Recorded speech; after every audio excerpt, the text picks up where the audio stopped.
നമസ്കാരം, എല്ലാവർക്കും ആമീസ് ഫുഡ് കോർട്ടിലേക്ക് സ്വാഗതം. എൻ്റെ പേര് സുമിത.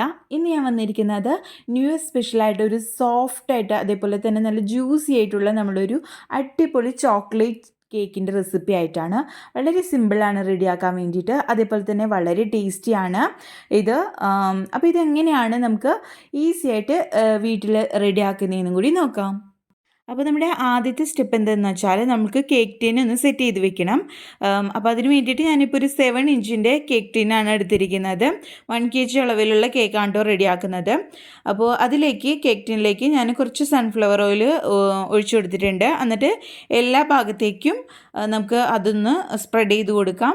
നിങ്ങൾക്ക് ഞാനിപ്പോൾ ഈ കാണിക്കുന്ന രീതിയിൽ നിങ്ങൾക്ക് ചെയ്തെടുക്കാം, അതല്ലെങ്കിൽ ബട്ടർ പേപ്പർ വെച്ചിട്ടും ചെയ്തെടുക്കാം കേട്ടോ. ഇപ്പോൾ ഈ രീതിയിലാണ് ഞാൻ കാണിക്കുന്നത്. അടിയിലൊന്നും ഒട്ടിപ്പിടിക്കാതെ നിങ്ങൾക്ക് പെട്ടെന്ന് തന്നെ ഡിമോൾഡ് ചെയ്തെടുക്കാനും ഇത് എളുപ്പമാണ് കേട്ടോ. ഇനി ഇതിലേക്ക് 1 ടീസ്പൂൺ അളവിൽ മൈദപ്പൊടിയും കൂടി ചേർത്തിട്ട് നമ്മുടെ കേക്ക് ടീനിൻ്റെ എല്ലാ ഭാഗത്തേക്കും ആയി വരുന്ന വിധത്തിൽ നല്ല പോലെ കോട്ട് ചെയ്ത് എടുക്കാം കേട്ടോ. അപ്പോൾ ബാക്കി വരുന്ന ഒരു പൊടി തട്ടിക്കളയാൻ മറക്കരുത്. എല്ലാ ഭാഗത്തേക്കും പൊടി എത്തിയിട്ടുണ്ടെന്ന് ഉറപ്പ് വരുത്തിയതിന് ശേഷം ബാക്കിയുള്ള പൊടി നമുക്ക് മാറ്റി കളയാം. അപ്പോൾ ഇതാ കേക്ക് ടീൻ ഇവിടെ റെഡി ആയിട്ടുണ്ട്. ഇത് മാറ്റി വയ്ക്കാം. അപ്പോൾ നമുക്ക് നമ്മുടെ കേക്കിലേക്ക് വേണ്ടിയിട്ടുള്ള ഫ്ലോറൊക്കെ നമുക്കൊന്ന് അരിച്ച് മാറ്റി വയ്ക്കാം. അപ്പോൾ അതിന് വേണ്ടിയിട്ട് ഒരു ബൗളിലേക്ക് ഞാൻ ഒരു അരിപ്പ് വെച്ച് കൊടുത്തിട്ടുണ്ട്. അതിലേക്ക് നമുക്ക് ഒരു 1/4 കപ്പ് അളവിൽ മൈദപ്പൊടി ചേർത്ത് കൊടുക്കാം. ഇതിലേക്ക് ഒരു 1/4 കപ്പ് അളവിൽ തന്നെ ഡാർക്കായിട്ടുള്ള കൊക്കോ പൗഡറും കൂടി ചേർത്ത് കൊടുത്തിട്ടുണ്ട്. അപ്പോൾ കൊക്കോ പൗഡറും മൈദയും കൂടി 1 കപ്പ് അളവിലേ പാടുള്ളൂ, അതനുസരിച്ച് ചേർത്ത് കൊടുക്കണം കേട്ടോ. അപ്പോൾ ഇത് ഒരു കറക്റ്റായിട്ട് എല്ലാ ഇൻഗ്രീഡിയൻസും അളന്നെടുക്കാൻ ശ്രദ്ധിക്കാം. 1 ടീസ്പൂൺ അളവിൽ ബേക്കിംഗ് പൗഡറും 1/4 ടീസ്പൂൺ അളവിൽ ബേക്കിംഗ് സോഡയും അതേപോലെ ഒരു നുള്ളു ഉപ്പും കൂടി ചേർത്തിട്ട് ഇത് 2-3 വട്ടം നല്ല പോലെ ഇപ്പോൾ ഞാൻ കാണിക്കുന്ന പോലെ തന്നെ ഒന്ന് അരിച്ചെടുക്കാം കേട്ടോ. എന്നാലാണ് നമുക്ക് നല്ല പോലെ എല്ലാ പൊടികളും കൂടി നമുക്കങ്ങ് നല്ല പോലെ മിക്സായി കിട്ടുള്ളൂ. നല്ല പോലെ മിക്സ് ആയാലാണ് നല്ല പെർഫെക്റ്റ് ആയിട്ടുള്ള കേക്ക് റെഡിയാക്കി എടുക്കാൻ പറ്റുള്ളൂ. അപ്പോൾ 2-3 വട്ടം ഇതേപോലെ ഒന്ന് അരിച്ചെടുക്കാം. അപ്പോൾ ഇതാ നല്ല പോലെ അരിച്ചിട്ടുണ്ട്. ഇതൊരു സൈഡിലേക്ക് മാറ്റി വയ്ക്കാം. നമ്മൾ ഈ ഒരു കേക്കിലേക്ക് വേണ്ടിയിട്ട് 4 മുട്ടയാണ് എടുത്തിരിക്കുന്നത്. അതൊരു ബൗളിലേക്ക് പൊട്ടിച്ച് വെച്ച് കൊടുത്തിട്ടുണ്ട്. അതിലേക്ക് 1 ടീസ്പൂൺ അളവിൽ വാനില എസൻസ് ചേർത്ത് കൊടുത്തിട്ടുണ്ട് കേട്ടോ. ഇനി ഇത് ഹൈ സ്പീഡിലിട്ടിട്ട് നല്ല പോലെ ഇത് ബീറ്റ് ചെയ്തെടുക്കണം. ഈ ഒരു എഗ്ഗൊക്കെ ഡബിളായിട്ട് വരണം. ഇതിൻ്റെ കളറൊക്കെ നല്ല പോലെ ചേഞ്ച് ആയിട്ട് ഒരു വൈറ്റ് കളറിലേക്ക് വരണം. ആ ഒരു പരിവ് എത്തുന്നത് വരേക്കും ഇത് നല്ല പോലെ ബീറ്റ് ചെയ്തെടുക്കണം. എന്നാലാണ് നമുക്ക് നല്ല പെർഫെക്റ്റ് ആയിട്ട് നല്ല സ്പോഞ്ചി ആയിട്ടുള്ള കേക്കിൻ്റെ സ്പഞ്ച് റെഡിയാക്കി എടുക്കാൻ പറ്റുള്ളൂ. അപ്പോൾ ഇതാ നമ്മുടെ മുട്ടയൊക്കെ ഒന്ന് ചെറുതായിട്ടൊന്ന് പതഞ്ഞു വരുന്ന സമയത്ത് നമുക്കിതിലേക്ക് പൊടിച്ച പഞ്ചസാര ചേർത്ത് കൊടുക്കാം. 1 കപ്പ് അളവിൽ പൊടിച്ച പഞ്ചസാരയാണ് എടുത്തിരിക്കുന്നത്. അത് ഒറ്റയടിക്ക് ചേർക്കാതെ കുറേശ്ശെ ചേർത്തിട്ട് ഹൈ സ്പീഡിലിട്ടിട്ട് തന്നെ നമ്മളിതങ്ങ് അടിച്ചെടുക്കുകയാണ് കേട്ടോ ചെയ്യുന്നത്. നല്ല പോലെ ഇതങ്ങ് പതഞ്ഞ് വരണം, ഡബിളായിട്ട് വരണം. അതുവരേക്കും ഇത് നല്ല പോലെ അങ്ങ് ചെയ്തെടുക്കാം കേട്ടോ. ഇപ്പോൾ ഇതാ ഇപ്പോൾ വീഡിയോ കാണുന്ന പോലെ നമ്മൾ ഈ ഒരു ബാറ്റർ പൊക്കി ഒഴിക്കുമ്പോൾ ഈ ഒരു രീതിയിൽ വന്ന് വീഴണം. അതിനെയാണ് റിബൺ കൺസിസ്റ്റൻസി എന്ന് പറയുന്നത്. ആ ഒരു പരിവെത്തുന്നത് വരയ്ക്കും വേണം നമ്മളിതങ്ങ് ബീറ്റ് ചെയ്തെടുക്കാൻ വേണ്ടിയിട്ട്. ഇനി ഇതിലേക്ക് സൺഫ്ലവർ ഓയിൽ ചേർത്ത് കൊടുക്കാം. 1/4 കപ്പ് അളവിലാണ് കേട്ടോ ചേർക്കുന്നത്. ഓയിൽ ചേർത്തിട്ട് നമ്മൾ ലോ സ്പീഡിലിട്ടിട്ട് ഒന്ന് മിക്സ് ചെയ്തെടുത്താൽ മതി. ഇനി ഇതിലേക്ക് അരിച്ചു വെച്ച പൊടികളും ചേർത്ത് മിക്സ് ചെയ്യാം. അപ്പോൾ നമുക്ക് നമ്മുടെ കേക്കിൻ്റെ ബാറ്റർ റെഡിയാക്കാം. ഞാൻ ഇതിലേക്ക് ഒരു 1/4 കപ്പ് അളവിൽ റൂം ടെമ്പറേച്ചറുള്ള മിൽക്കും കൂടി എടുത്തിട്ടുണ്ട്. ഇനി നമ്മൾ നമ്മുടെ അരിച്ചു വെച്ച് നമ്മുടെ പൊടിയും കൂടി എടുത്തിട്ടുണ്ട് കേട്ടോ. ഇനി പൊടി ആദ്യം ചേർത്ത് കൊടുത്തിട്ട് പതുക്കെ ഒരു വിസ്ക് വെച്ചിട്ടാണ് ഞാനൊന്ന് മിക്സ് ചെയ്തെടുക്കുന്നത്. പതുക്കെ വേണം ഇത് ചെയ്തെടുക്കാൻ വേണ്ടിയിട്ട്. ഒരുപാട് കുത്തി ഇളക്കി ആ ഒരു നമ്മുടെ ബാറ്റർ താണു പോകരുത്. ആ ഒരു ഫ്ലഫിനെസ്സോട് കൂടി കിട്ടിയാലാണ് നമ്മൾ ബാറ്റർ ഒഴിച്ചു കൊടുത്താലാണ് നല്ല സ്പോഞ്ചി ആയിട്ടുള്ള നമ്മുടെ സ്പഞ്ച് റെഡിയാക്കി എടുക്കാൻ പറ്റുള്ളൂ. ആദ്യം പൊടി, പിന്നെ മിൽക്ക്, പിന്നെ പൊടി, മിൽക്ക് എന്ന രീതിയിൽ കണ്ടിന്യൂ ചെയ്ത് പോവാം. അവസാനം പൊടി വരുന്ന രീതിയിൽ കുറേശ്ശെ ചേർത്തിട്ട് മിക്സ് ചെയ്തെടുക്കാം കേട്ടോ. പതുക്കെ വേണം ചെയ്യാൻ വേണ്ടിയിട്ട്. നിങ്ങൾക്ക് വേണമെങ്കിൽ സ്പാച്ചിൽ വെച്ചിട്ട് ചെയ്യാം. ഈ ഒരു മിക്സിങ് ചെയ്യുന്നേക്കാൾ മുമ്പായിട്ട് നമ്മുടെ ഓവൻ സെറ്റപ്പ് ഞാനിപ്പോൾ ഒരു ഡവറയുടെ ഉള്ളിലേക്ക് നമ്മുടെ കേക്ക് ടീൻ ഇറക്കി വെച്ചിട്ടാണ് ബേക്ക് ചെയ്യുന്നത്. എൻ്റെ അടുത്ത് ഓവനില്ല. ഓവനായാലും നിങ്ങളൊരു 10 മിനിറ്റ് പ്രീ ഹീറ്റ് ചെയ്തതിന് ശേഷം വേണം നമ്മുടെ കേക്ക് ബേക്ക് ബേക്ക് ചെയ്യാൻ തുടങ്ങാൻ വേണ്ടിയിട്ട്. അപ്പോൾ ഞാനൊരു ഡവറയുടെ ഉള്ളിലേക്ക് ഒരു റിങ് ഇറക്കി വെച്ച് ആണ് നമ്മുടെ സ്ഥിരം കേക്ക് ഉണ്ടാക്കുന്നത്. അപ്പോൾ ആ ഒരു ഓവൻ സെറ്റപ്പ് ഞാൻ പ്രീ ഹീറ്റ് ചെയ്യാൻ വെച്ചിട്ടുണ്ട് ഈ ഒരു മിക്സിങ് തുടങ്ങുന്നതിനേക്കാൾ മുമ്പ്. അപ്പോൾ 10 മിനിറ്റ് കൊണ്ട് തന്നെ നമ്മുടെ ഈ ഒരു മിക്സിങ്ങൊക്കെ കഴിഞ്ഞ് നമുക്ക് പെർഫെക്റ്റ് ആയിട്ടുള്ള കേക്ക് ബേക്ക് ചെയ്യാൻ പറ്റും കേട്ടോ. അപ്പോൾ അതാ അവസാനമായിട്ട് നമ്മുടെ പൊടിയും കൂടി ചേർത്തിട്ട് നമ്മളിതങ്ങ് പതുക്കെ മിക്സ് ചെയ്തെടുത്തിട്ടുണ്ട്. കണ്ടില്ലേ, നല്ല പോലെ ഇതങ്ങ് മിക്സ് ചെയ്തെടുത്തിട്ടുണ്ട്. പതുക്കെ വേണം ഇത് ചെയ്തെടുക്കാൻ വേണ്ടിയിട്ട്. അപ്പോൾ ഇനി നമ്മുടെ ഈ ഒരു ബാറ്റർ നമ്മുടെ കേക്ക് ടിന്നിലേക്ക് ചേർത്ത് കൊടുക്കാം. നമ്മൾ നല്ലപോലെ പൊടിയൊക്കെ വിതറി സെറ്റാക്കി വെച്ചിരിക്കുന്ന നമ്മുടെ കേക്ക് ടിന്നിലേക്ക് നമ്മുടെ ബാറ്റർ മൊത്തത്തിൽ അങ്ങ് ഒഴിച്ചു കൊടുക്കാം കേട്ടോ. അപ്പോൾ ഇതാ നല്ല തിക്കായിട്ട് തന്നെയാണ് കേട്ടോ നമ്മുടെ ബാറ്ററി ഇരിക്കുന്നത്. ഇനി ഇതൊന്ന് ടാപ്പ് ചെയ്ത് കൊടുക്കാം കേട്ടോ. അതിൻ്റെ എയർ ബബിൾസ് ഒന്ന് പോയി കിട്ടാൻ വേണ്ടിയിട്ടാണ് അങ്ങനെ ചെയ്യുന്നത്. അപ്പോൾ ഇതാ ഞാൻ സ്ഥിരം ചെയ്യുന്ന നമ്മുടെ കേക്കിൻ്റെ ഒരു കേക്ക് റെഡിയാക്കുന്ന ഒരു ഡവറയാണ്. അപ്പോൾ അതിൻ്റെ ഉള്ളിലേക്ക് ഒരു റിങ് വെച്ച് കൊടുത്തിട്ടുണ്ട്. ഇനി ഡയറക്റ്റായിട്ട് ആ ഒരു ചൂട് കിട്ടാതിരിക്കാൻ വേണ്ടിയിട്ട് ഒരു റിങ് ഒരു ഹൈറ്റിന് വേണ്ടിയിട്ട് വെച്ച് കൊടുത്തിരിക്കുന്നതാണ് കേട്ടോ. നമ്മളിതിലേക്ക് ഉപ്പ്, വെള്ളം ഒന്നും ചേർത്ത് കൊടുക്കുന്നില്ല കേട്ടോ അടിഭാഗത്തേക്ക്.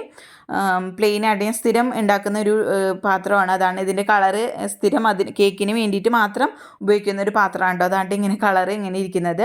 അപ്പോൾ ഇത് അടച്ചു വെക്കാം. ഒരു 30 മുതൽ 40 മിനിറ്റ് വരും ഇത് ബേക്കായി കിട്ടാൻ വേണ്ടിയിട്ട്. എനിക്കൊരു 40 മിനിറ്റ് എടുത്തു. അപ്പോൾ വെന്തോന്ന് അറിയാൻ വേണ്ടിയിട്ട് ഇതേപോലെ ഒരു ടൂത്ത് പിക്കോ അതല്ലെങ്കിൽ പപ്പടം കുത്തി വെച്ചിട്ടൊന്ന് നോക്കാം. അപ്പോൾ ക്ലിയർ ആയിട്ട് വന്നിട്ടുണ്ടെങ്കിൽ വെന്തു എന്നാണ് അർത്ഥം.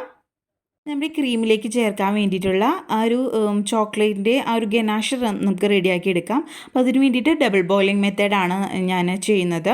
അപ്പോൾ അതിന് വേണ്ടിയിട്ട് അടിയിലൊരു പാത്രത്തിൽ വെള്ളം നല്ലപോലെ ഒന്ന് തിളപ്പിച്ചെടുത്തിട്ടുണ്ട്. വെള്ളം നല്ലപോലെ തിളച്ച് വന്നാൽ അതിൻ്റെ മുകളിലേക്ക് നമ്മൾ ഒരു ബൗൾ വെച്ചിട്ട് ഒരു മീഡിയം ഫ്ലെയിമിൽ വെച്ചിട്ട് നമ്മുടെ ഒരു ചോക്ലേറ്റും വിപ്പിംഗ് ക്രീമും കൂടി ചേർത്തിട്ട് ഒന്ന് നല്ലപോലെ ഒന്ന് മെൽറ്റാക്കി എടുക്കാം. ഞാനിപ്പോൾ ഒരു 1/4 കപ്പ് അളവിൽ ഗ്രേറ്റ് ചെയ്ത ഡാർക്ക് ചോക്ലേറ്റും അതേപോലെ തന്നെ ഒരു 3 ടേബിൾ സ്പൂൺ അളവിൽ നമ്മുടെ വിപ്പിംഗ് ക്രീമാണ് കേട്ടോ ചേർത്ത് കൊടുത്തിരിക്കുന്നത്. ഫിയോണയുടെ വിപ്പിംഗ് ക്രീമാണ്. അതിൽ ഓൾറെഡി മധുരമുള്ള വിപ്പിംഗ് ക്രീമാണ് കേട്ടോ.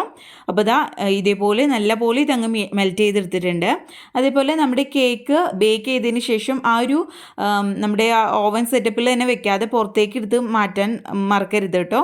അത് ഞാൻ പറയാൻ വിട്ടു പോരുന്നതാണ് കേട്ടോ. അത് നല്ലപോലെ ചൂടാറി വരാൻ വേണ്ടിയിട്ട് നമ്മുടെ കേക്ക് ചൂടാറി വരാൻ വേണ്ടിയിട്ട് വെയിറ്റ് ചെയ്യാം. അപ്പോൾ അതാ നമ്മളുടെ ഇവിടെ ഗനാഷ് ഇവിടെ റെഡി ആയിട്ടുണ്ട്. ഇതും നല്ലപോലെ ചൂടാറിയിട്ട് വേണം നമ്മൾ നമ്മുടെ ഒരു വിപ്പിംഗ് ക്രീം ബീറ്റ് ചെയ്തതിന് ശേഷം അതിലേക്ക് ചേർത്ത് കൊടുക്കാൻ വേണ്ടിയിട്ട്. അതല്ലെങ്കിൽ ചൂടോടുകൂടി ചേർക്കുമ്പോൾ ഇത് നമ്മുടെ ക്രീം മെൽറ്റായി പോവും. അപ്പോൾ ദാ ഇത് നല്ല പോലെ അങ്ങ് ചൂടാറി വന്നിട്ടുണ്ട് കേട്ടോ. ഇതൊരു സൈഡിലേക്ക് നമുക്ക് മാറ്റി വയ്ക്കാം. അപ്പോൾ നമ്മുടെ കേക്കിലേക്ക് വേണ്ടിയിട്ടുള്ള ഷുഗർ സിറപ്പ് ഞാനിവിടെ റെഡിയാക്കി വെച്ചിട്ടുണ്ട്. അപ്പോൾ അതിൻ്റെ വീഡിയോ ഈ ഒരു ഇതിൽ ഉൾപ്പെടുത്തിയിട്ടില്ല. അപ്പോൾ അതെങ്ങനെയാണ് ഉണ്ടാക്കിയെന്ന് പറയാം. 1 കപ്പ് അളവിൽ വെള്ളം എടുത്തിട്ടുണ്ടായിരുന്നു. അതിലേക്ക് 1/2 കപ്പ് അളവിൽ പഞ്ചസാരയും ഒരു നുള്ളു ഉപ്പും കൂടി ചേർത്തിട്ട് നല്ല പോലെ ഇതങ്ങ് തിളപ്പിച്ചെടുക്കും. അപ്പോൾ തിളപ്പിച്ചതിന് ശേഷം നല്ലപോലെ ചൂടാറിയിട്ട് വേണം നമ്മൾ കേക്കിലേക്ക് വേണ്ടിയിട്ട് ഉപയോഗിക്കാൻ വേണ്ടിയിട്ട്. അതേപോലെ തന്നെ പച്ചവെള്ളത്തിൽ പഞ്ചസാര കലക്കി നമ്മൾ ഡയറക്റ്റായിട്ട് ഉപയോഗിച്ചാൽ ആ ഒരു വെള്ളത്തിൻ്റെ ചുക എടുത്ത് കാണിക്കും. അപ്പോൾ നല്ല പോലെ ഇതങ്ങ് തിളപ്പിച്ചെടുക്കാൻ ശ്രദ്ധിക്കണം കേട്ടോ. എന്നിട്ട് ഇത് ചൂടാറിയിട്ട് വേണം കേക്കിലേക്ക് വേണ്ടിയിട്ട് ഉപയോഗിക്കാൻ വേണ്ടിയിട്ട്. അപ്പോൾ ഇതും ഒരു സൈഡിലേക്ക് മാറ്റി വയ്ക്കാം. അപ്പോൾ നമ്മുടെ കേക്കൊക്കെ നല്ലപോലെ ചൂടാറി വന്നു കഴിഞ്ഞാൽ നമുക്ക് ഇതിലേക്ക് വേണ്ടിയിട്ടുള്ള ക്രീം ഒന്ന് ബീറ്റ് ചെയ്തെടുക്കണം. അപ്പോൾ അതിലേക്ക് വേണ്ടിയിട്ട് ഞാൻ 2 കപ്പ് അളവിൽ ക്രീമാണ് വിപ്പിംഗ് ക്രീമാണ് എടുത്തിരിക്കുന്നത്. ഫിയോണയുടെ ആണ് യൂസ് ചെയ്തിരിക്കുന്നത്. ഇനി ഇത് നല്ല പോലെ സ്റ്റിഫായി വരുന്നത് വരയ്ക്കും നമ്മളിതങ്ങ് ബീറ്റ് ചെയ്തെടുക്കണം. ആദ്യം ലോ സ്പീഡിലിട്ടിട്ട് 1 മിനിറ്റോളം നമുക്കിതങ്ങ് ബീറ്റ് ചെയ്തെടുക്കാം. അതിനുശേഷം പതുക്കെ സ്പീഡ് കൂട്ടിയിട്ടിട്ട് നല്ല പോലെ സ്റ്റിഫായി വരുന്നത് വരയ്ക്കും ബീറ്റ് ചെയ്തെടുക്കുകയാണ് കേട്ടോ ചെയ്യേണ്ടത്. അപ്പോൾ ഇതാ ഈ ഒരു പരുവത്തിൽ വേണം നമ്മളിതങ്ങ് ബീറ്റ് ചെയ്തെടുക്കാൻ വേണ്ടിയിട്ട്. നമ്മൾ ഈ ഒരു പാത്രം അങ്ങ് നമ്മൾ കമത്തി നോക്കുകയാണെങ്കിൽ ഒഴുകിപ്പോകരുത്. ആ ഒരു പരുവെത്തുന്നത് വരയ്ക്കും നല്ല പോലെ സ്റ്റിഫായി വരുന്നത് വരയ്ക്കും വേണം ഇത് ബീറ്റ് ചെയ്തെടുക്കാൻ വേണ്ടിയിട്ട്. ഇനി ഇതിലേക്ക് നമ്മൾ നേരത്തെ റെഡിയാക്കി വെച്ചിരുന്ന നമ്മുടെ ഗനാഷ് ഉണ്ടല്ലോ അത് ചേർത്ത് കൊടുത്തിട്ട് നമുക്കിതൊന്നും കൂടി ഒന്ന് അടിച്ചെടുക്കണം. അപ്പോൾ ഞാൻ മൊത്തത്തിൽ അങ്ങ് ചേർക്കുന്നില്ല. ഒരു 2 ടീസ്പൂൺ അളവിൽ മാറ്റി വെച്ചിട്ടുണ്ട്. നിർബന്ധമൊന്നുമില്ല കേട്ടോ. ഇടയിൽ ഫില്ലിംഗ് ആയിട്ടൊന്ന് കൊടുക്കാൻ വേണ്ടിയിട്ടാണ്, നിർബന്ധമൊന്നുമില്ല. അപ്പോൾ ബാക്കിയും കൂടി 2 ടീസ്പൂൺ മാറ്റി വെച്ച് ബാക്കി എല്ലാവരും ക്രീമിലേക്ക് ചേർത്തിട്ട് നമുക്ക് ലോ സ്പീഡിലിട്ടിട്ട് ജസ്റ്റ് ഇതൊന്ന് എല്ലാ ഭാഗത്തേക്കും മിക്സായി വരുന്നത് വരയ്ക്കും ഒന്ന് മിക്സ് ചെയ്തെടുക്കാം കേട്ടോ. അപ്പോൾ ഇതാ നല്ലപോലെ ഇതങ്ങ് മിക്സ് ചെയ്തെടുത്തിട്ടുണ്ട്. ഇനി നമുക്കിത് നമ്മുടെ കേക്ക് അങ്ങ് സെറ്റ് ചെയ്യാൻ തുടങ്ങാം. ഇപ്പോൾ നമ്മുടെ കേക്ക് ഇവിടെ റെഡി ആയിട്ടുണ്ട്. നല്ല സോഫ്റ്റ് ആയിട്ട് നമ്മുടെ സ്പഞ്ച് ഇവിടെ റെഡി ആയിട്ടുണ്ട് കേട്ടോ. അപ്പോൾ ഈ ഒരു റെസിപ്പി ഫോളോ ചെയ്യുകയാണെങ്കിൽ ഒട്ടും ടെൻഷൻ ഇല്ലാതെ തന്നെ നല്ല പെർഫെക്റ്റ് ആയിട്ടുള്ള ചോക്ലേറ്റ് സ്പഞ്ച് റെഡിയാക്കി എടുക്കാൻ പറ്റും. അപ്പോൾ നമുക്ക് ഈ ഒരു മുകൾ ഭാഗത്ത് നമ്മുടെ കേക്കിൻ്റെ കുറച്ച് പൊന്തിയിരിക്കുന്നുണ്ട്, അതൊന്ന് ലെവലാക്കി കൊടുക്കാം. അപ്പോൾ അതങ്ങ് ലെവലാക്കി കൊടുക്കുകയാണെങ്കിൽ നമ്മൾ മൂന്ന് ലെയറായിട്ടാണ് കട്ട് ചെയ്തെടുക്കുന്നത്. അപ്പോൾ അത് എല്ലാ ലെയേഴ്സും ഒരേ തിക്നെസ്സിൽ ഒരേ ഒരു ലെവലിൽ തന്നെ നമുക്ക് കിട്ടും. അതിന് വേണ്ടിയിട്ടാണ് അങ്ങനെ മുകൾ ഭാഗം പൊന്തിയിരിക്കുന്നത് കുറച്ച് കട്ട് ചെയ്ത് മാറ്റിയിരിക്കുന്നത്. 7 ഇഞ്ചിൽ തന്നെ ബേക്ക് ചെയ്തതുകൊണ്ട് തന്നെ അത്യാവശ്യം നല്ല തിക്നെസ്സിൽ തന്നെയാണ് കിട്ടിയിരിക്കുന്നത്. നിങ്ങൾക്കിത് വേണമെങ്കിൽ 4 ലെയേഴ്സ് ആക്കാം. ഞാനിപ്പോൾ 3 ലെയറിലാണ് കേട്ടോ ഇത് കട്ട് ചെയ്തെടുക്കുന്നത്. കത്തി വെച്ചിട്ട് ആണ് ഇത് കട്ട് ചെയ്തെടുക്കുന്നത്. അപ്പോൾ നോക്കിയാൽ തന്നെ കാണാം നല്ല സോഫ്റ്റ് ആയിട്ടാണ് നമ്മുടെ സ്പഞ്ച് ഇവിടെ റെഡിയാക്കി കിട്ടിയിരിക്കുന്നത്. അപ്പോൾ കത്തി വെച്ചിട്ട് ആദ്യം തന്നെ ഏകദേശം 3ഉം ഒരേ ഒരു തിക്നെസ്സിലും ഒരേ ഒരു ലെവലിൽ തന്നെ കട്ട് ചെയ്തെടുക്കാൻ ശ്രദ്ധിക്കുക കേട്ടോ. അപ്പോൾ സൈഡിൽ ആദ്യം തന്നെ ഒന്ന് വരഞ്ഞു കൊടുക്കാം. അതിനുശേഷം മാത്രം ഉള്ളിലേക്ക് കത്തി കടത്തിയിട്ട് കട്ട് ചെയ്തെടുക്കുന്നതായിരിക്കും നല്ലതും എളുപ്പവും അത് തന്നെയായിരിക്കും കേട്ടോ. അപ്പോൾ ഇതേപോലെ നമ്മുടെ വീട്ടിലുള്ള ഒരു കത്തി വെച്ചിട്ട് തന്നെ നമുക്ക് ഈസി ആയിട്ട് ഇതങ്ങ് കട്ട് ചെയ്തെടുക്കാവുന്നതേ ഉള്ളൂ. അപ്പോൾ 3 ലെയേഴ്സും ഒരേ തിക്നെസ്സിൽ ഒരേ ലെവലിൽ തന്നെ ഞാനങ്ങ് കട്ട് ചെയ്തെടുത്തിട്ടുണ്ട് കേട്ടോ. നല്ല സോഫ്റ്റ് ആയിട്ടുള്ള നല്ല സ്പഞ്ചി ആയിട്ടുള്ള നമ്മുടെ ചോക്ലേറ്റ് കേക്ക് ഇവിടെ റെഡി ആയിട്ടുണ്ട് കേട്ടോ. അപ്പോൾ 3 ലെയറും ഞാനങ്ങ് കട്ട് ചെയ്തെടുത്തിട്ടുണ്ട്. ഇനി നമുക്ക് കേക്ക് സെറ്റ് ചെയ്യാൻ തുടങ്ങാം. അപ്പോൾ ടേൺ ടേബിളിൻ്റെ മുകളിലേക്ക് ഒരു ബോർഡ് വെച്ച് കൊടുത്തിട്ടുണ്ട് കേക്ക് സെറ്റ് ചെയ്യാൻ വേണ്ടിയിട്ട്. അപ്പോൾ അതിൻ്റെ മുകളിലേക്ക് കുറച്ച് ക്രീം ആക്കി കൊടുത്തിട്ടുണ്ട്. ഇനി ഇതിലേക്ക് നമ്മൾ ലെയർ ചെയ്ത് വെച്ചിരിക്കുന്ന ഒരു കേക്ക് വെച്ച് കൊടുക്കാം. നമ്മൾ കേക്കിൻ്റെ മുകൾ വശം ഏറ്റവും ആ ഒരു മുകൾ വശം വരുന്ന ഭാഗത്തുള്ള ലെയർ ഏറ്റവും അടിയിലേക്ക് വെച്ച് കൊടുക്കും. ഏറ്റവും അടിഭാഗം മുകളിലത്തെ ലെയറായിട്ടാണ് സെറ്റ് ചെയ്യാറ് സാധാരണ. ഇനി ഇത് ഷുഗർ സിറപ്പ് വെച്ചിട്ട് നല്ലപോലെ വെറ്റ് ചെയ്ത് കൊടുക്കാം. അപ്പോൾ ഒരുപാട് അങ്ങ് കോരി ഒഴിക്കുക, എല്ലാ ഭാഗത്തേക്കും ആയി വരെയും വേണം, നല്ല പോലെ ആക്കി കൊടുക്കുകയും വേണം കേട്ടോ. അപ്പോൾ ഒരുപാട് ഷുഗർ സിറപ്പ് കൂടിപ്പോയാൽ ലീക്കായി സൈഡിൽ കൂടെ കൊലിക്കാൻ സാധ്യതയുണ്ട്. അപ്പോൾ ആവശ്യത്തിന് മാത്രം ഒഴിച്ചിട്ട് വെറ്റ് ചെയ്തെടുക്കാം കേട്ടോ. എന്നിട്ട് നമുക്ക് ഇതിൻ്റെ മുകളിലേക്ക് ക്രീം ഇട്ട് കൊടുക്കാം. എന്നിട്ടൊന്ന് ലെവൽ ചെയ്ത് കൊടുക്കാം കേട്ടോ. നിങ്ങൾക്ക് ഇതിൻ്റെ ഉള്ളിലേക്ക് ഫില്ലിങ്ങൊക്കെ വേണമെങ്കിൽ വെച്ച് കൊടുക്കാം. നട്ട്സോ ചോക്കോ ചിപ്സോ അതല്ലെങ്കിൽ ഗനാഷോ എന്ത് വേണമെങ്കിലും ചെയ്ത് കൊടുക്കാം. ചെറി ഒക്കെ കട്ട് ചെയ്തിട്ട് ചേർത്ത് കൊടുക്കാം. ഞാനിപ്പോൾ ആ ഗനാഷ് നമ്മൾ മാറ്റി വെച്ചിരുന്നല്ലോ, അത് ഇതിലേക്ക് ചേർത്തിട്ട് ഒന്ന് സ്പ്രെഡ് ചെയ്ത് കൊടുക്കുന്നുണ്ട്. കുറച്ച് തിക്നെസ്സിലാണ് അതിരിക്കുന്നത്. അപ്പോൾ അത് ടെൻഷൻ അടിക്കാനൊന്നുമില്ല. നിങ്ങൾക്ക് വേണമെങ്കിൽ മാത്രം അങ്ങനെ ചേർത്ത് കൊടുത്താൽ മതിട്ടോ, നിർബന്ധമൊന്നുമില്ല. അതേപോലെ തന്നെ വേറെ ഫില്ലിങ്ങൊന്നും ഞാൻ ചേർക്കുന്നില്ല. കാരണം നമ്മുടെ ചോക്ലേറ്റ് കേക്കിൽ ആ ഒരു ചോക്ലേറ്റ് ടേസ്റ്റ് ആണല്ലോ മെയിനായിട്ട് വേണ്ടത്. അതുകൊണ്ട് തന്നെ വേറെ ഒന്നും ഫില്ലിംഗ് ആയിട്ട് ചേർക്കുന്നില്ല. നമ്മൾ ആദ്യം സ്പഞ്ച് വയ്ക്കുന്നു, പിന്നെ ക്രീം ഇടുന്നു, പിന്നെ സ്പഞ്ച് വയ്ക്കുന്നു. ആ ഒരു പ്രോസസ്സ് തുടർന്നുകൊണ്ടേയിരിക്കുക കേട്ടോ. അപ്പോൾ ബാക്കിയുള്ള ഗനാഷും കൂടി ഞാൻ സെക്കൻഡ് ലെയറിലും കൂടി ഇട്ട് കൊടുത്തിട്ട് ഒന്ന് സ്പ്രെഡ് ആക്കി കൊടുക്കുന്നുണ്ട്. അതിനുശേഷം നമ്മുടെ ലാസ്റ്റ് ലെയറും കൂടി വെച്ചിട്ട് നമുക്ക് നല്ലപോലെ വെറ്റ് ചെയ്ത് കൊടുക്കാം. അതിനുശേഷം നമ്മൾ മൊത്തത്തിൽ ക്രീം ഇട്ടിട്ട് ഒന്ന് കോട്ട് ചെയ്തെടുക്കുകയാണ് ചെയ്യുന്നത്. നല്ലപോലെ കോട്ട് ചെയ്തെടുക്കുകയാണ് ചെയ്യുന്നത്. നമ്മളിത് ഈ ഒരു കേക്ക് സെറ്റ് ചെയ്തതിന് ശേഷം നമ്മൾ ഗനാഷും കൂടി ഒഴിച്ചു കൊടുക്കുന്നുണ്ട്. അപ്പോൾ നമ്മുടെ ഒരു കേക്ക് ഫ്രിഡ്ജിലാണ് വെക്കുന്നതെങ്കിൽ ഒരു 4-5 മണിക്കൂറെങ്കിലും വെച്ചതിന് ശേഷം മാത്രം വേണം ഇതിൻ്റെ മുകളിലേക്ക് ഗനാഷ് ഒഴിച്ചു കൊടുക്കാൻ വേണ്ടിയിട്ട്. അതല്ലെങ്കിൽ 1 മണിക്കൂറെങ്കിലും ഫ്രീസറിൽ വെച്ച് നല്ല പോലെ കേക്ക് തണുപ്പിച്ചതിന് ശേഷം മാത്രം ഗനാഷ് ഒഴിച്ചു കൊടുക്കുക. ഗനാഷ് ഒഴിച്ചതിന് ശേഷം പിന്നെ ഫ്രീസറിൽ വെക്കരുത്, ഫ്രിഡ്ജിൽ തന്നെ വെച്ചിട്ട് ഒരു 4-5 മണിക്കൂർ കഴിഞ്ഞതിന് ശേഷം കട്ട് ചെയ്തെടുക്കുന്നതായിരിക്കും നല്ലത്. അപ്പോൾ നിങ്ങൾക്ക് വേണമെങ്കിൽ കുറച്ച് ക്രീം ഇട്ടിട്ട് ആദ്യം ക്രം കോട്ട് ചെയ്തതിന് ശേഷം ഫ്രിഡ്ജിൽ ഒരു 10-15 മിനിറ്റ് വെച്ചതിന് ശേഷം ഫിനിഷ് ചെയ്തെടുക്കുന്നതായിരിക്കും നല്ലത്, ആദ്യമായിട്ടൊക്കെ ചെയ്യുന്നവർക്ക്. അപ്പോൾ ഞാൻ ക്രം കോട്ട് ചെയ്യാനൊന്നും നിൽക്കുന്നില്ല. അത്യാവശ്യം എല്ലാ ഭാഗത്തേക്കും നമ്മുടെ സ്പഞ്ച് പുറത്തേക്ക് കാണാത്ത രീതിയിൽ ക്രീം എല്ലാ ഭാഗത്തേക്കും ഇട്ട് കൊടുത്തിട്ട് ഒന്ന് ലെവൽ ചെയ്ത് കൊടുക്കുന്നുണ്ട്. അത്ര പെർഫെക്റ്റ് ആയിട്ടൊന്നുമല്ല ഞാൻ ചെയ്യുന്നത്, എന്നാലും എൻ്റെ ഒരു രീതിയിൽ എനിക്കറിയാവുന്ന രീതിയിൽ ഞാൻ ചെയ്ത് കൊടുക്കുകയാണ്. ഒരു സ്പാച്ചിൽ വെച്ചിട്ട് ഒന്ന് ലെവലാക്കി കൊടുക്കുന്നുണ്ട്. എല്ലാ ഭാഗത്തേക്കും നമ്മൾ ക്രീം നമ്മുടെ സ്പഞ്ച് പുറത്തേക്ക് കാണരുത്, ആ രീതിയിൽ വേണം എല്ലാ ഭാഗത്തേക്കും നമ്മൾ ക്രീം ഇട്ട് കൊടുത്തിട്ട് ലെവലാക്കി കൊടുക്കാൻ വേണ്ടിയിട്ട്. നമുക്ക് ഇതേപോലത്തെ സ്ക്രേപ്പേഴ്സൊക്കെ നമുക്ക് എന്താ ടൂൾസൊക്കെ ഡിസൈൻ ചെയ്യാൻ വേണ്ടിയിട്ട് കിട്ടും. അപ്പോൾ നിങ്ങളുടെ ഇഷ്ടത്തിനനുസരിച്ച് നമ്മൾ ഡിസൈൻ ചെയ്തെടുക്കാം കേട്ടോ. നമ്മളിതിൻ്റെ മുകളിലേക്ക് ഗനാഷ് ഒഴിച്ചു കൊടുക്കുന്നതുകൊണ്ട് തന്നെ ഒരുപാടങ്ങ് എന്താ മിനുക്കി എടുക്കണമെന്നില്ല. ജസ്റ്റ് ഇതൊന്ന് ഷേപ്പാക്കി എടുത്താൽ മതി കേട്ടോ. അതേപോലെ തന്നെ ആ കേക്കിൻ്റെ ബോർഡിൻ്റെ സൈഡിലുള്ള ആ ഒരു ക്രീമും കൂടിയൊക്കെ ഒന്ന് മാറ്റി കളയാം. അപ്പോൾ നമ്മുടെ കേക്കിനേക്ക് വേണ്ടിയിട്ട് ഡെക്കറേഷന് വേണ്ടിയിട്ട് കുറച്ച് ചോക്ലേറ്റ് നമുക്ക് മെൽറ്റ് ചെയ്തെടുക്കാം. അപ്പോൾ ഇന്ന അളവൊന്നുമില്ല, നിങ്ങൾക്ക് ഇഷ്ടമുള്ള രീതിയിൽ ഇത് ഡിസൈൻ ചെയ്തെടുക്കാം കേട്ടോ. അപ്പോൾ ഡബിൾ ബോയിൽ ചെയ്തിട്ട് ഞാനൊന്ന് മെൽറ്റ് ചെയ്തെടുത്തിട്ടുണ്ട്. അതിനുശേഷം ഇതേപോലത്തെ മോൾഡൊക്കെ നമുക്ക് ഓൺലൈനായിട്ട് വാങ്ങാൻ കിട്ടും. അതിലേക്ക് നമ്മുടെ ചോക്ലേറ്റൊക്കെ ഒന്ന് ആക്കി കൊടുക്കാം കേട്ടോ. അപ്പോൾ ഈ ഒരു ഷേപ്പിൽ നമുക്ക് ചെറിയ ചെറിയ ചോക്ലേറ്റ് ബാർസ് ആയിട്ട് കിട്ടാൻ വേണ്ടിയിട്ടാണ് പല ഷേപ്പിൽ പല ഡിസൈനിൽ നമുക്ക് ഇതേപോലത്തെ മോൾഡുകൾ വാങ്ങാൻ കിട്ടും. അതല്ലെങ്കിൽ ഈസി ആയിട്ട് ചെയ്യുന്ന കുറേ ഡിസൈൻസ് ഉണ്ട്, നമുക്ക് നെറ്റിലൊക്കെ സെർച്ച് ചെയ്താൽ കാണാൻ പറ്റും. അപ്പോൾ നിങ്ങളുടെ ഇഷ്ടത്തിനനുസരിച്ച് നിങ്ങൾക്ക് ചെയ്യാൻ പറ്റുന്ന ഒരു രീതിയിൽ ഉള്ള ഡിസൈൻ നിങ്ങൾ തിരഞ്ഞെടുക്കാം. അപ്പോൾ ഞാൻ സിമ്പിളായിട്ട് ഇതേപോലത്തെ ഒരു മോൾഡിൽ വെച്ചിട്ട് ഈ ഒരു ബാറ് റെഡിയാക്കിയിട്ടാണ് ഉണ്ടാക്കുന്നത്. അപ്പോൾ ഇത് നമ്മളുടെ ആ ഒരു മോൾഡിലേക്ക് ഇട്ട് കൊടുത്തിട്ട് നമ്മുടെ ഒരു എയർ ബബിൾസ് പോകാൻ വേണ്ടിയിട്ട് ഒന്ന് തട്ടി കൊടുക്കുന്നുണ്ട് കേട്ടോ. അപ്പോൾ ബാക്കിയുള്ള ഭാഗം നമ്മളൊന്ന് ക്ലീൻ ചെയ്തെടുക്കണം സൈഡിലുള്ളത്.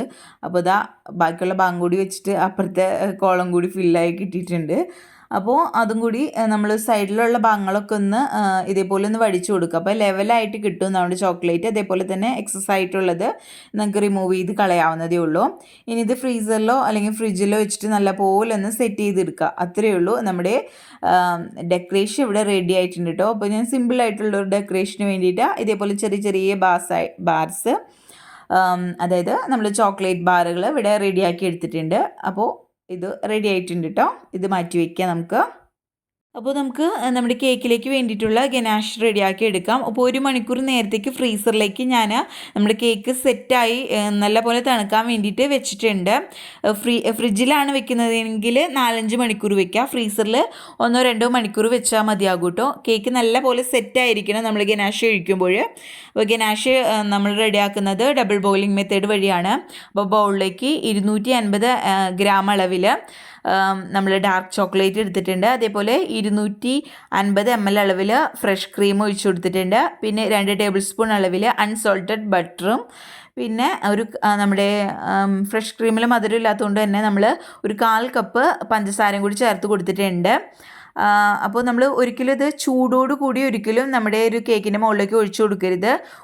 ചൂടോടുകൂടി ഒഴിക്കുകയാണെങ്കിൽ കേക്കിലെ ക്രീമൊക്കെ മെൽറ്റായി കേക്കും ഗനാഷൊക്കെ മിക്സായി പോകാൻ സാധ്യതയുണ്ട്. അപ്പോൾ കേക്കിലെ ആ ക്രീമൊക്കെ മെൽറ്റായി പോവും, അത് പ്രത്യേകം ശ്രദ്ധിക്കാം.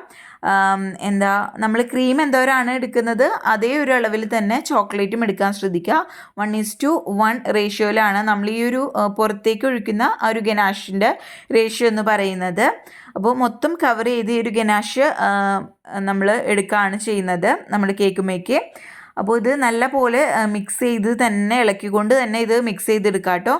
കട്ടകളില്ലാതെ നല്ല ലൂസായിട്ട് പെർഫെക്റ്റ് ആയിട്ട് കിട്ടാൻ വേണ്ടിയിട്ടാണ് അങ്ങനെ ചെയ്യുന്നത്. ഫ്രഷ് ക്രീം ഒഴിക്കുമ്പോൾ പ്രത്യേക സ്വാദാണ് കേട്ടോ നമ്മുടെ ഒരു ഗനാഷിന്. അപ്പോൾ നല്ല പോലെ ഇത് മെൽറ്റാക്കി എടുത്തിട്ടുണ്ട്. ഇനി ഇത് ചെറുതായിട്ടൊന്ന് നമ്മൾ നമ്മുടെ വിരൽ ഇതിലേക്ക് മുക്കുമ്പോൾ ചെറിയൊരു ചൂട് വേണം. ആ ഒരു പരിവായി വരുന്നത് വരയ്ക്കും നമുക്ക് വെയിറ്റ് ചെയ്യാം. അപ്പോൾ ഇത് പുറത്തേക്ക് ഇറക്കിയിട്ട് ചെറുതായിട്ടൊന്ന് ചൂടാറി വരുന്നത് വരയ്ക്കും വെയിറ്റ് ചെയ്യാം. അപ്പോഴത്തേനും നമ്മുടെ കേക്കൊക്കെ തണുത്ത് നല്ലപോലെ സെറ്റായി വരും കേട്ടോ. അപ്പോൾ ഇത് നമുക്ക് മാറ്റി വയ്ക്കാം. അപ്പോൾ നമ്മുടെ കേക്ക് 1 മണിക്കൂറിന് ശേഷം ഞാൻ ഫ്രീസറിൽ നിന്ന് പുറത്ത് ഇറക്കിയിട്ടുണ്ട്. അപ്പോൾ അടിയിൽ ഒരു പാത്രം വെച്ചിട്ടുണ്ട്. നമ്മൾ ഗനാഷ് ഒഴിക്കാൻ പോവാണ് കേട്ടോ. അപ്പോൾ പൊക്കി വെക്കാൻ വേണ്ടിയിട്ട് അടിയിലൊരു വേറൊരു പാത്രം കമഴ്ത്തിയിട്ട് അതിൻ്റെ മുകളിലേക്കാണ് കേക്ക് വെച്ച് കൊടുത്തിരിക്കുന്നത്. ഗനാഷ് ഒഴിക്കുമ്പോൾ അടിയിൽ പാത്രത്തിലേക്ക് വന്ന് വീണുള്ളൂല്ലോ, അപ്പോൾ നമുക്കത് വേസ്റ്റായി പോകത്തുമില്ല. അപ്പോൾ അത് നമുക്ക് ഗനാഷ് ഇതേപോലെ അങ്ങ് ഒഴിച്ചു കൊടുക്കാം. ഒരുപാട് തിക്നെസ് തോന്നുകയാണെങ്കിൽ ജസ്റ്റ് ഇതൊന്ന് മെൽറ്റ് ചെയ്തിട്ട്, അതായത് ഡബിൾ ബോയിൽ ചെയ്ത് ചെറുതായിട്ട് ഒന്ന് ചൂട് വരുമ്പോൾ ഒഴിച്ചു കൊടുത്താൽ കറക്റ്റായിട്ട് പോയിക്കോളൂ കേട്ടോ. നമ്മളിത് സ്പാച്ചിൽ വെച്ചിട്ടൊന്നും ചെയ്യേണ്ട ആവശ്യമില്ല. ഒഴിച്ചു കൊടുത്തതിന് ശേഷം ആവാത്ത സ്ഥലത്ത് മാത്രം ആ ഒരു ഗനാഷ് ഒഴിച്ചു കൊടുത്താൽ മതി കേട്ടോ. അപ്പോൾ ഇത് താഴ്ന്ന് ഇറങ്ങി വരുമ്പോഴത്തേനും എല്ലാ ഭാഗത്തേക്കും ആയി കിട്ടിക്കോളൂ കേട്ടോ. അപ്പോൾ ഇതാ ഗനാഷൊക്കെ ഒഴിച്ച് നമ്മൾ അടിപൊളി ഫിനിഷ് ചെയ്തെടുത്തിട്ടുണ്ട്. സൈഡിലുള്ള ആ ഒരു ഗനാഷൊക്കെ ഞാനൊന്ന് ക്ലീൻ ചെയ്ത് അടിപൊളിയാക്കി എടുത്തിട്ടുണ്ട് കേട്ടോ. ഇനി ഇത് നമുക്ക് അടിപൊളിയായിട്ട് നമ്മുടെ സൈഡിലും മുകളിലൊക്കെ നമുക്ക് കിട്ടിയിട്ടുണ്ട്. ഇനി ഇത് ഫ്രിഡ്ജിൽ വെച്ചിട്ട് ഒരു 4-5 മണിക്കൂർ നമുക്കിതൊന്ന് ഈ ഒരു ഗനാഷും കൂടി വെച്ചിട്ടൊന്ന് സെറ്റ് ചെയ്തെടുക്കുക. അതിനുശേഷം നമുക്ക് കട്ട് ചെയ്യാം കേട്ടോ. അപ്പോൾ ഡിസൈൻ വർക്കൊക്കെ അതിന് ശേഷമാണ് കേട്ടോ ഞാൻ ചെയ്യുന്നത്. അപ്പോൾ ഇത് ഫ്രിഡ്ജിലേക്ക് നമുക്ക് മാറ്റാം. നല്ലപോലെ തണുത്തതിന് ശേഷം മുറിക്കാം കേട്ടോ. അപ്പോൾ 4-5 മണിക്കൂറിന് ശേഷം നമ്മൾ ഫ്രിഡ്ജിൽ വെച്ചിട്ട് നമ്മുടെ കേക്ക് ഇവിടെ സെറ്റ് ചെയ്ത് എടുത്തിട്ടുണ്ട് കേട്ടോ. അപ്പോൾ നമ്മുടെ ഡെക്കറേഷൻസൊക്കെ നമുക്ക് ഇതിലേക്ക് വെച്ച് കൊടുക്കാം. അപ്പോൾ ഓരോരുത്തരുടെ ഇഷ്ടത്തിനനുസരിച്ച് അവനവൻ്റെ കയ്യിലുള്ള സാധനങ്ങൾ വെച്ചിട്ടൊക്കെ ഡിസൈൻ ചെയ്തെടുക്കാം കേട്ടോ. അപ്പോൾ ന്യൂ ഇയർ സ്പെഷ്യലായിട്ടുള്ള നമ്മുടെ അടിപൊളി ചോക്ലേറ്റ് കേക്കിൻ്റെ റെസിപ്പി എല്ലാവർക്കും ഇഷ്ടപ്പെട്ടെന്ന് വിചാരിക്കുന്നു. വളരെ ഈസിയാണ്, അതേപോലെ നല്ല ടേസ്റ്റി ആയിട്ടുള്ള ഒരു തവണ ഇത് ഉണ്ടാക്കി നോക്കിയാൽ തീർച്ചയായിട്ടും നിങ്ങൾ വീണ്ടും വീണ്ടും ഉണ്ടാക്കി നോക്കുന്ന ഒരു റെസിപ്പിയാണ് കേട്ടോ. അത്ര ടേസ്റ്റി ആയിട്ടുള്ളൊരു കേക്കിൻ്റെ റെസിപ്പിയാണ്. നിങ്ങൾ ന്യൂ ഇയറിനൊന്ന് ട്രൈ ചെയ്ത് നോക്കുക. ന്യൂ ഇയറിനെന്നല്ല, ബർത്ത്ഡേ വരുമ്പോഴോ എന്തിനായാലും നിങ്ങൾക്ക് ഇപ്പോൾ കേക്ക് കഴിക്കാനൊരു ആഗ്രഹമൊക്കെ തോന്നുകയാണെങ്കിൽ ഉണ്ടാക്കി നോക്കാൻ പറ്റുന്ന നല്ല സോഫ്റ്റി ആയിട്ടുള്ള നമ്മൾ ബേക്കറി സ്റ്റൈലിലുള്ള ഒരു അടിപൊളി ചോക്ലേറ്റ് കേക്കാണ് കേട്ടോ. എല്ലാവർക്കും ഈ വീഡിയോ ഇഷ്ടപ്പെട്ടെന്ന് വിചാരിക്കുന്നു. തീർച്ചയായിട്ടും ഇതൊന്ന് ട്രൈ ചെയ്ത് നോക്കാൻ മറക്കരുത്. എന്നിട്ട് അഭിപ്രായമൊക്കെ താഴെ കമൻറ്റ് ബോക്സിൽ അറിയിക്കാനും മറക്കരുത് കേട്ടോ. അപ്പോൾ ഇതാ ഞാൻ നമ്മൾ റെഡിയാക്കി വെച്ചിരിക്കുന്ന ആ ഒരു ചോക്ലേറ്റൊക്കെ വെച്ച് കൊടുത്തിട്ടുണ്ട്. ഇനി ഷുഗർ ബോളാണ് കേട്ടോ. ഇതിൽ ഞാനിപ്പോൾ സിൽവർ കളറിലാണ് എടുത്തിരിക്കുന്നത്. പല കളറിലും നമുക്കിപ്പോൾ കേക്ക് ഷോപ്പിലൊക്കെ ചെന്നാൽ നമുക്ക് കിട്ടും. അപ്പോൾ എൻ്റെ ഒരു ഇതിൽ ഞാൻ അവിടെ ഇവിടെയൊക്കെ ആയിട്ട് ഇട്ട് കൊടുക്കുന്നുണ്ട്. അപ്പോൾ നിങ്ങളുടെ ഇഷ്ടത്തിനനുസരിച്ച് നിങ്ങൾ ചേർത്ത് കൊടുക്കാം. അപ്പോൾ ഇതാ എല്ലാവരും നമ്മൾ അവിടെ ഇവിടെയൊക്കെ ആയിട്ട് അങ്ങ് ഇട്ട് കൊടുക്കുന്നുണ്ട്. അതേപോലെ തന്നെ ഒരു ടോപ്പറും കൂടി ഞാൻ വെച്ച് കൊടുക്കുന്നുണ്ട് കേട്ടോ. അപ്പോൾ ന്യൂ ഇയർ സ്പെഷ്യലായിട്ട് നമ്മുടെ ഒരു സ്പെഷ്യൽ കേക്കാണ് ഞാനിപ്പോൾ റെഡിയാക്കിയിരിക്കുന്നത്. അപ്പോൾ ഹാപ്പി ന്യൂ ഇയർ എന്നുള്ള ഒരു ടോപ്പറും കൂടി വെച്ച് കൊടുത്തിട്ടുണ്ട്. അപ്പോൾ ഷുഗർ സിറപ്പും കൂടി അവിടെ ഇവിടെയൊക്കെ ആയിട്ട് ഇട്ട് കൊടുത്തിട്ടുണ്ട്. അപ്പോൾ ഇതാണ് കേട്ടോ നമ്മുടെ കേക്കിൻ്റെ ഫൈനൽ ലുക്ക് എന്ന് പറയുന്നത്. അപ്പോൾ അടിപൊളി നല്ല സോഫ്റ്റ് ആയിട്ടുള്ള നമ്മുടെ കിഡിലൻ കേക്ക് ഇവിടെ റെഡി ആയിട്ടുണ്ട്. അപ്പോൾ ഇതൊന്ന് കട്ട് ചെയ്ത് കാണിച്ചു തരാം കേട്ടോ.